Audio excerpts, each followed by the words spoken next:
My name is Grossman. I'm the co-director of joint replacement in the Orthopedic and Spine Institute at Northern Westchester Hospital.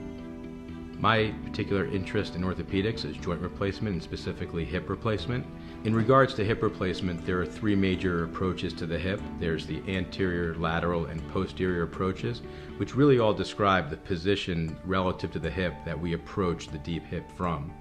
I specifically perform and specialize in the anterior approach. However, I'm versed in all three. Pertaining to the approach, specifically anterior versus the other approaches, being an anterior approach provides inherent stability to the hip. In regard to the anterior approach, another significant advantage that I see for my patients is not having to follow something called hip precautions. Hip precautions are a set of physical restrictions put into place after posterior approach hip replacement that restrict a patient's leg positions. With an anterior approach, none of that is required, resulting in a less inhibited recovery and an easier recovery. To me, anterior approach provides many significant advantages, which is why I've chosen to perform this as my primary approach to the hip when possible.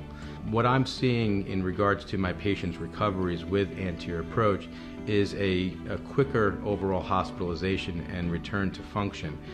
Patients routinely go home day 2 and sometimes require physical therapy or inpatient therapy, but most often are able to go home.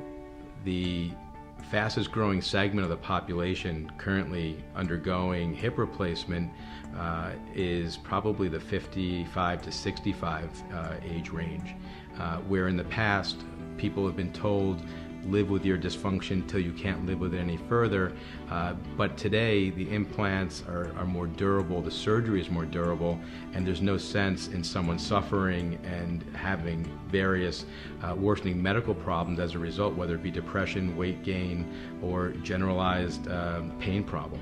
Hip replacements today, I think it's safe to say, will last 15 to 20 years. There have been some studies in the past that have shown greater than 90% survivability at 20 years.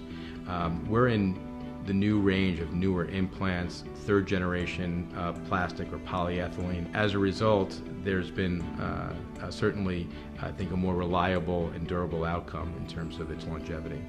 I chose to bring my practice here to Mount Kisco and specifically to Northern Westchester Hospital really for obvious reasons to me.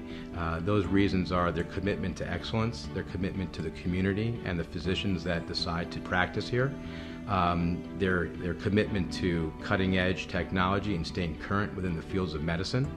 And for the simple fact that the staff from everyone from the technicians, ancillary to nursing and specialized physical therapy across the board is top-notch.